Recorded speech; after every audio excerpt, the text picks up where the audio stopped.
It's been well over a year now since I started this channel and guiding people through games.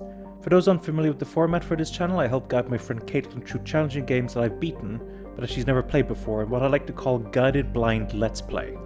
The inspiration for this idea came from two let's plays that I watched back around 2016, I believe. Prepare to Try's Dark Souls playthrough on IGN and a Dark Souls playthrough of Rurikhan and Hengist on TGN Squadron, that had someone lending assistance to a new player by explaining some of the more obscure mechanics and giving advice on how to tackle the game. This really stood out to me as I thought that this format might remove some of the issues that people have with blind let's plays, such as getting lost and not understanding gameplay, while keeping some of their best aspects, such as getting their first reactions and them figuring things out. However, I found that this approach isn't quite as easy as it may first appear, and so I thought it might be interesting to share what I've learned by guiding people through games. It may seem like an easy idea at first. Guiding a friend through a game that you've already played, what could be easier? However, something I quickly learned is that what works for me doesn't necessarily mean it'll work for someone else. I think the first time I truly realized this was during our playthrough of Ori and the Blind Forest. You see, whenever I play a Metroidvania, I typically play through most of the story before I start exploring the world in earnest. The reason for this is a rather simple one, that so much of the world and its treasures are locked behind the abilities you unlock throughout the game. Why spend the time searching early on when you'll only come across blocked path after blocked path, the sight of treasure tantalizingly out of reach, rather to come back later when I've unlocked most if not all of the abilities, right? This may certainly seem to be the case when my platforming skills were forged in the fires of games such as Super Meat Boy, Celeste, Mega Man, and Castlevania, but for her, someone whose platform experience was restricted to Mario, Spyro, and Alice Madness Returns before the channel, and only Mighty Gunvolt since, this was completely the wrong approach, and this was proven when we entered the Ginso Tree. For those who've played Ori and the Blind Forest, a game that I strongly recommend for those interested by the way, I think it's fair to say that the first true challenge of the game is the escape from the Ginso Tree, an endeavour which requires the player to utilise their abilities to platform ahead of a quickly rising tide of water with no checkpoints until the end. I remember finding it tricky when I first played Ori and the Blind Forest, but it didn't leave much of an impact on me, which probably meant that it only took me a few tries in order to escape.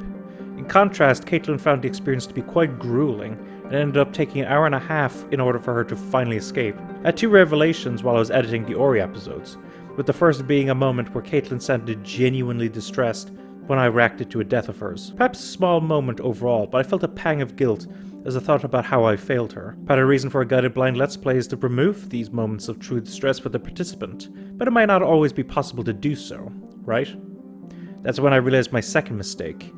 Whenever she took damage in the Ginso Tree, it always seemed to be 2 points of damage. Considering she had only 4 health overall, this meant that she could, at most, survive only 2 hits before dying.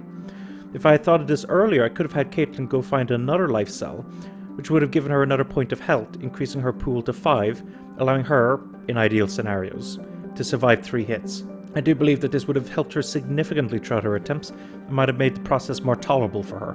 Once we had completed the Ginso Tree, I changed my strategy and helped her explore the world, finding upgrades which ended up proving invaluable to her for the remainder of the game.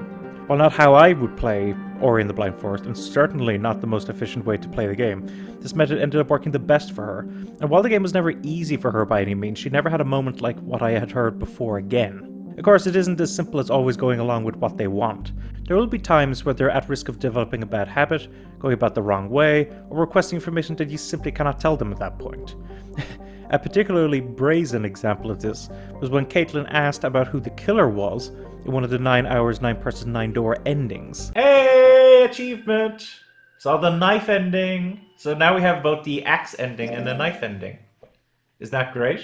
Would you find out who killed you in the knife ending? There has to be a reason as well. I know who killed you. It's very easy to infer from other endings, you see. Okay, can you tell me who it is? No, I'm not going to do that. I would like to know. But it's a spoiler. A massive, massive spoiler? Yeah. Okay. I think that's a real big spoiler. It's okay, we'll come back to it. I don't quite understand what her logic was, but as you can imagine, I couldn't answer her question under any circumstance, lest it taint her experience of the game and all of the twists and turns it had to offer. What this results in is a tricky balancing act, one where you've got to take into account what adjustments you need to make to improve their experience, while knowing when to be firm when it comes to mechanics or story beats that will be better for them in the long term. Now, it hasn't only been Caitlin that I've worked with in guiding people through games. I've also been trying to collab with people in order to attract attention to Victory Chief Gaming and to hone my skills in guidance, with my first collaboration being with a YouTuber by the name of Nightmares, where I helped him play through the 2002 remake of Resident Evil. It's here where I learned my next lesson, that we are there to entertain.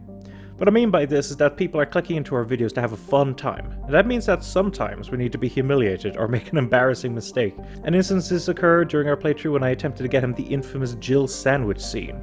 It had been some time since I played this particular Resident Evil, and it seems I had forgotten some of the specifics in order to get the scene. I will explain this once the sequence is over. The door won't open. Now you might be tempted to go back. Trust me on this. I'm not going to screw you over at this point. Just let it descend.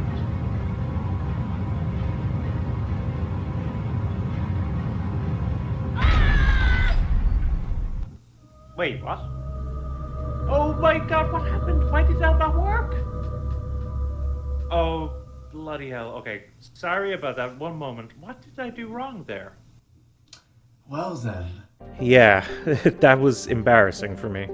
Thankfully, Nightmares took it well, and it actually became a recurring joke for us, both during and off recording. Making a mistake every so often is fine. We're only human after all, and it can lead to some humorous situations that you may not have anticipated. Research beforehand is important, of course, but don't feel like you need to remember where everything in the game is and how it works. Otherwise, you risk becoming a little more than a living, breathing walkthrough. The last thing that I wish to cover is knowing when you need to stop. I have two examples of this, one with regards to Caitlin and one with another YouTuber I collabed with. Let's start off with Caitlin. We attempted to start a playthrough of Resident Evil on Victory Chief Gaming. Notably, this was before I collabed with Nightmares on his playthrough. It didn't go quite how I was hoping. You see, Caitlin scares easily, and while I anticipated that she would be screaming and freaking out, something which I think makes very good content, I didn't realize how distressing she'd find the experience. Well, okay, let's start with just giving him a quick stab. Is he like, ah! But like, that's an amazing moment right there. I feel like I'm not going to kill anything because I'm going to just run away. Oh no! Oh wait! At a certain point, I decided that it would be better that we move on to something else. We do intend to return to Resident Evil someday, but that'll be when she's ready. Now, a similar thing happened with a YouTuber called Bunanjabun, where we attempted to do a genocide run of Undertale. I think it was about halfway through a recording when I noted that the game's emotions were hitting her harder than I was expecting. Up already, I see. I want you to know how glad I am to have someone here. Yeah, I don't think I will be able to get through this without tears. Oh. No, I think I will just let you read her lines or skip them. Me? Uh-huh. Oh, Because okay. I don't think I can read them right now. Oh, that's fair. Still, I persevered, only to learn later that she didn't feel comfortable continuing the playthrough. I will confess that I felt a little disappointed, particularly since she hadn't reached the two bosses that I would consider to be the defining aspects of the genocide run, but I also understand why she wanted to stop, and it was ultimately her choice of what content she wanted on her channel and what games she wanted to play. Now, the fact that these decisions were made during our first recording session of each game certainly made it easier for us, but it's also worth balancing how much of the game is left, how your community has responded to it, and the enjoyment, or lack thereof, that the participant is experiencing if deciding during a playthrough rather to stop. I truly believe in the guided blind Let's Play format, and how it can serve to keep the positives of a blind Let's Play, while eliminating many of the negatives. However, it can certainly be a tricky endeavour for numerous reasons, and continuing to guide people through video games always teaches me how much more there is to learn, whether that be the personality of the person you're helping, aspects of the game that you may not have been aware of, or what the best balance is when it comes to giving information withholding it. If you find this discussion interesting, then I would highly encourage you to like the video and share your thoughts in the comments below. I'd also encourage you to check out some of the other content on this channel, as well as the two other channels I mentioned. Thank you very much for watching, and I will talk to you next time.